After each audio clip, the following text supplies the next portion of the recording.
Good evening and a very warm welcome to this New Year's Day edition of Coast to Coast. In tonight's programme, the big win for a Dorset woman that turned sour. We preview the weekend sport and we welcome TVS and Shelley Gregory, both born at exactly the same time. Well, the New Year has seen its usual revelry, but it's also seen some very unseasonal violence. While most people were wishing each other well for the New Year early today, Berkshire Police were counting the cost of keeping the peace. This smashed-up patrol car is just the start. 4 policemen were hurt. One was struck and concussed by a wine bottle hurled across the street during the height of a brawl. It all began at the Three Crowns at Bucklebury, normally a quiet village just outside Newbury. Landlord Charles Kennedy takes up the story. Well, the disco is packing up, and we'd just finished singing Auld Lang Syne, and as people were leaving, so they were set upon by a gang, from across the road. I mean, they weren't people that had been in the pub, they were just waiting outside to cause trouble, as we were finishing. Police were called and things looked like just disappearing into the night until a girl kicked in the headlamp of a patrol car. As they moved in to arrest her, the whole place erupted into violence, with the police at its focus. But isn't all this just part of the normal police routine for New Year celebrations? Chief Inspector John Chamberlain. I don't think we ever accept police officers being injured as part of the job. It's inevitable with these sort of situations sometimes, but obviously we never like our police officers getting injured. So how seriously do you view this? It was a nasty incident while it lasted. Let's not blow it up out of proportion. It wasn't that serious, but it's a sort of incident we could well do without. Newbury police say that 3 arrests have been made. And in Bournemouth, 5 policemen were injured in scuffles with late-night revellers. Workmen were called out today to board up smashed shop windows. And they literally had to bring on the New Year themselves by resetting the clock in the square. It stopped at 1:15 to midnight when a brick was flung through the face. 10 people appeared before a special court this morning, charged with assault or breaching the peace. Fines range between £50 and £200. Hunt saboteurs chased hounds for miles across downs near Worthing today in an attempt to stop a kill. Armed with aerosol sprays, they outnumbered the huntsmen from the Brighton and Storrington Foot Beagles at their New Year meet at Findon. A getaway car used by 2 raiders who stabbed a postmaster at Southwick in Hove was recovered today a mile from the scene. The red Austin 1100 was found in Gladys Avenue at Hove. It was used by 2 men who raided the sub-post office in Southwick yesterday, getting away with around £1,000. The men held a knife at the throat of the sub-post mistress, Mrs. Josephine Barrett, and forced her to lie on the ground. When her 62-year-old husband, Douglas, tried to help her, he was stabbed twice. He was taken to hospital seriously injured, but is now off the danger list. Mrs. Barrett wasn't hurt. The raiders used the car as their getaway vehicle and managed to evade roadblocks. Police now believe the men switched vehicles and they want to trace a green 1100 registration number EHC79F, which is believed to have been the switch car.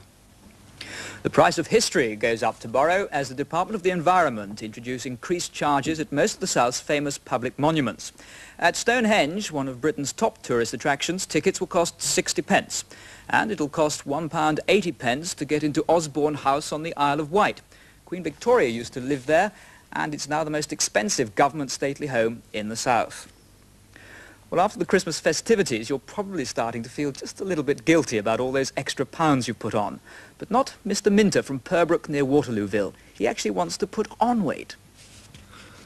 Today, John Minter from Coates Way at Purbrook weighed in at the Woodman at a trim 10 stone 7 pounds. Over the next 6 weeks, he's hoping to munch and gulp his way through enough food to put on 3 stone.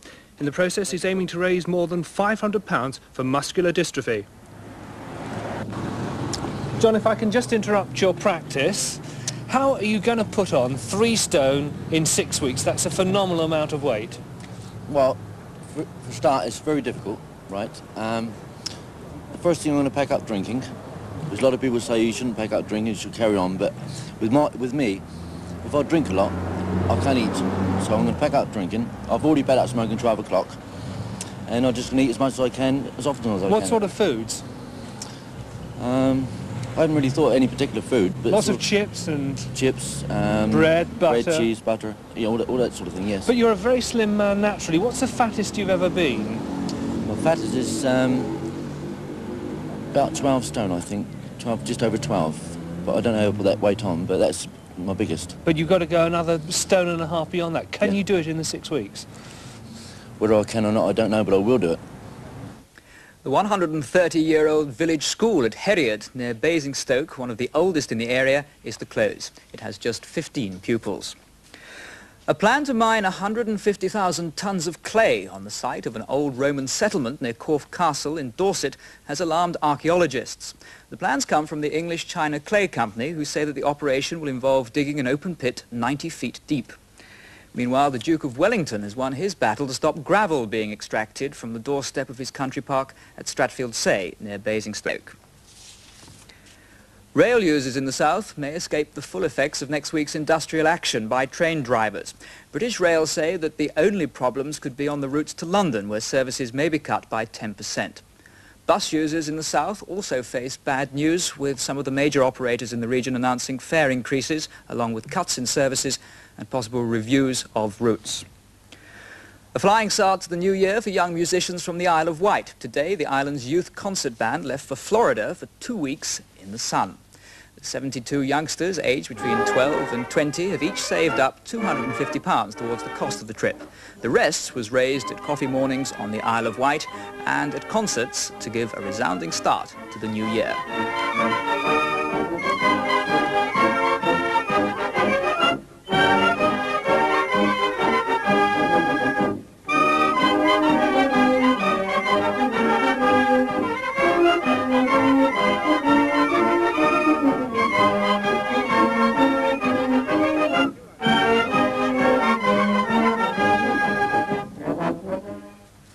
Isle of Wight Youth Concert Band off to Florida, where no doubt they'll find it somewhat warmer. Well, I suppose if you're the kind of person who likes a bet now and again, one of the things you could be looking forward to in the new year is a really big win. And it does happen from time to time, but for one Dorset woman, the big win didn't exactly turn out as she'd expected. Lynn Leschenou from Wimborne in Dorset staggered racing circles with a once-in-a-lifetime win. She scooped in excess of £15,000 with her each-way Yankee bet with a bookmaker in Southampton. Her £22 flutter meant she'd accumulated 22 bets in all, and incredibly, she came up on the lot. A great way to go into 1982. The problem is that she's still waiting for all her winnings. The bookmakers in Southampton's Beavers Valley Road are Fair Deal Limited. Well, the situation is I put on a bet at Fair Deal, £1 each way Yankee, and the bet came up and I won, and I can't get any money out of them. How much did you win altogether?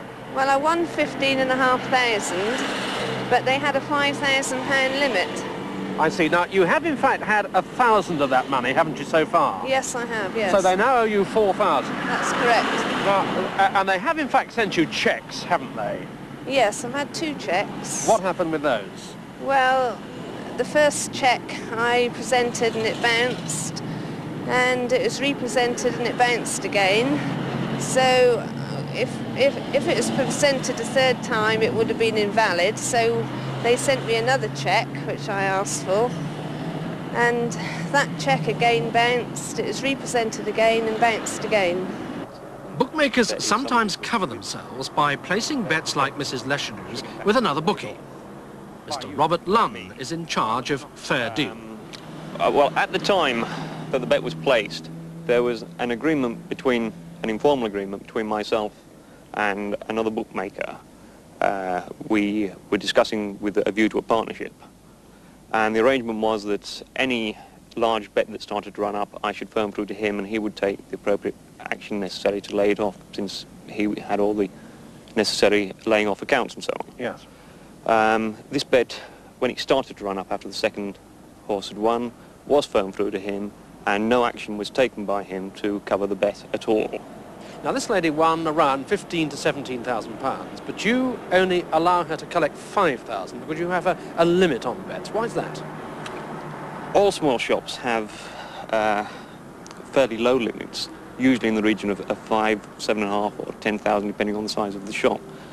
They're there for the protection, if you like, of the shop, in that any small shop can't stand large bets. Bearing in mind that you trade at a shop which bears the sign Fair Deal, would you accept that this was anything but a fair deal? I would indeed, yes. I can do nothing more than apologise to the lady in question and assure her that the circumstances were not of my making, and that So what if it happens again? That's just what I was going to say, that steps have now been taken to ensure that such a thing will not happen again. Robert Lunn has since told us that he'll pay Mrs. Leschenou £100 a month plus interest. But what exactly are the legal issues at stake in a situation like this? We'll be returning to the subject on Monday, when there may also be a pleasant surprise in store for Mrs. Leschenou. Well, I wonder if there are any surprises in store in the third round of the FA Cup tomorrow. What do you reckon, Fred? Well, Colin, I don't know about surprises, but Brighton might well have their hands full on their visit to Barnet of the Alliance Premier League. It's a game really that Brighton ought to deal with easily enough, but they remember only two defeats against non-league teams in recent years, to Walton and Hersham, and on one famous occasion to Leatherhead. Well, this was the goal that did it, scored by Chris Kelly, otherwise known as the Leatherhead Lip, to the obvious delight of his manager.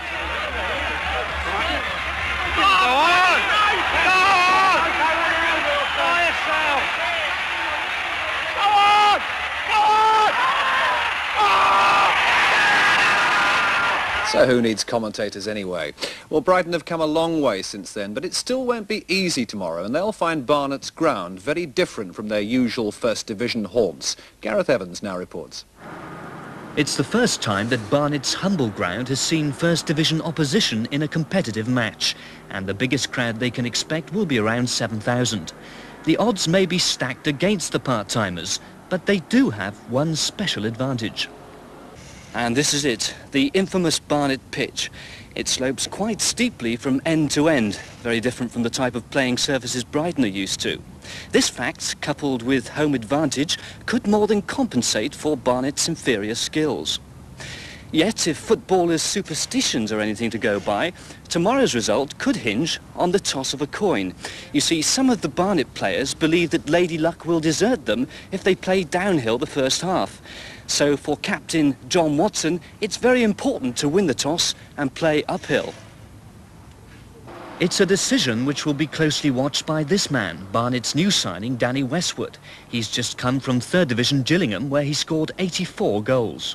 Well, Danny, do you foresee any problems for Brighton playing on this pitch tomorrow? Well, obviously, you know, they must have a few problems, because you can see the state of it for yourself, and with the slope and that, you know, with 10 minutes to go in the second half, there could be a few problems for them, yes. You've actually played on the Goldstone ground. You know how good it is, don't you? Yes, it's immaculate. I played a reserve game there, and it's in very good condition, yes. There'll be a big difference for them. So if you were still a league player, how would you feel about coming here to play? Well, I wouldn't be very happy, obviously. You know, no league player likes going to non-league clubs, and they've got a fight on it, you know. It's going to be very tough for them. I know, Danny, you've only played one game for your new club, but from what you've seen so far, are they potential giant killers? Very possibly. They've got some good players, great team spirit, and I think we'll do very well on the day. Yeah, I'm sure of that. So a warning there for Brighton, but they do have some good news tonight. Michael Robinson makes a surprise comeback only 2 weeks after an operation on damaged knee ligaments. Meanwhile, Southampton, they're at full strength for their tie at Leicester, while Bournemouth, in the third round for the first time since 1969, hope for their best gate of the season for the match against Oxford. Well, basketball now, and the remarkable rise of Solent Stars continued in some style today. At Crystal Palace, the Southampton club beat Anderlecht of Belgium by 108 points to 96 to reach the finals of the Philips World Club Championships. Real progress, I reckon, for a team who only last season were playing in the National Basketball League's 2nd Division. Well, I'll be back on Sunday at 4:30 with the Sunday Sports Show, and lots of really excellent FA Cup action in that one. So we'll see you then. In the meantime, back to Colin. Thank you very much, Fred. And don't forget, with the approach to sport, rather special approach to sport on TVS, we'll have Fred back very regularly on Coast to Coast. Well, meanwhile, at 9:30 this morning, we were busy raising the TVS flag over our studios at Southampton. At the same time, Shelley Gregory was making her timely arrival. More on that in just a couple of moments.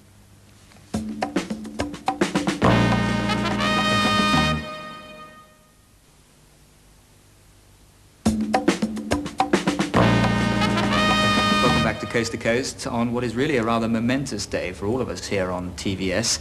And it's been a momentous day too for those rather special babies who were born on New Year's Day.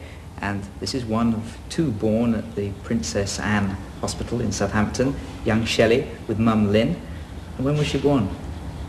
9:30 this morning. Exactly the same time as TVS was born. On the air at 9:30. And so this one pop out. And was it fairly straightforward? Yes. Now, Dad Gary, where were you at the time? I was there, watching it all. Any help, was he, or just did he get in the way? No, it was a great help. Well, many congratulations, and can we, on this special day for all of us really, present you with this christening tankard. Thank you very much. Just the thought, you know, child born today will come of age in the year 2000, which is something really to think on. Very fine-looking Shelley Gregory sharing a birthday with TVS. But great births aren't the only things that have been happening today. There's been quite a lot of other things going on as well. Yes, more than 150 car enthusiasts roared down the A30 today for a get-together, conveniently, at a pub in Hartley-Wintney in Hampshire. Modern sports cars joined old Edwardian Crocs for the meeting, which is held every New Year's Day, and it was all arranged by the Vintage Sports Car Club. The New Year got off to a spectacular start too at Weymouth Harbour and Portland. Beacons were lit to mark the start of Maritime England Year. They formed part of a chain of beacons around the coast in an operation called Seafire. The Weymouth beacon was built by local sea cadets, and staff from a Portland hotel built theirs on waste ground. Meanwhile, nearly 1,000 people in Hampshire started the new year on the run. They took part in the Hangover Handicap at Tweedledown Racecourse at Crookham to work off the effects of the night before. The race was in aid of the St John's Ambulance Brigade. Last year they raised hundreds of pounds for the Italian Earthquake Disaster Fund.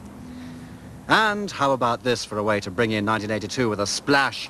9 men dressed as women, apparently there was one real woman there somewhere, jumped off a bridge into the River Arun at Littlehampton as part of the Penley Lifeboat Appeal Fund. The freezing start to the day was worth it because they raised £500, no doubt spurred on by the prospect of a warm-up in the village pub.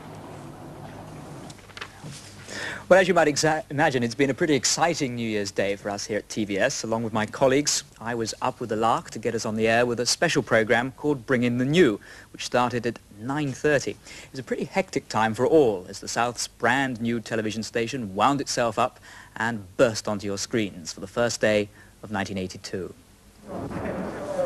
Dawn over Northam and Southampton. It's New Year's Day, and a brand new day for a television station. Television South is about to be launched. We hope that this will... The chairman, Lord Boston of Faversham, prepares to raise the station flag to signal a new era in television history for the south of England. Parts of the region. I've never actually launched a ship before, and I hope that this operation will work successfully. We have complete confidence in the technical facilities. Having said that, it now gives me very great pleasure, and I hope with success, to press the button to fly the TVS flag.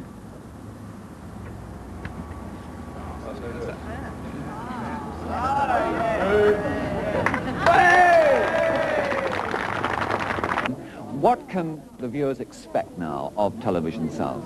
First of all, I think the advantage that it's a dual region, so there will be coverage on news and current affairs in the two halves of the region. For the first time in this way ever, it's a dual region, and we hope too, in making a contribution to some of the more specialized programs like children's and young adults, programs on industry and science, music and the arts, those three special spheres to give a complete coverage to our viewers. That's what we hope. Happy New Year! Happy New Year! From Director James Gathwood, it was on with the show.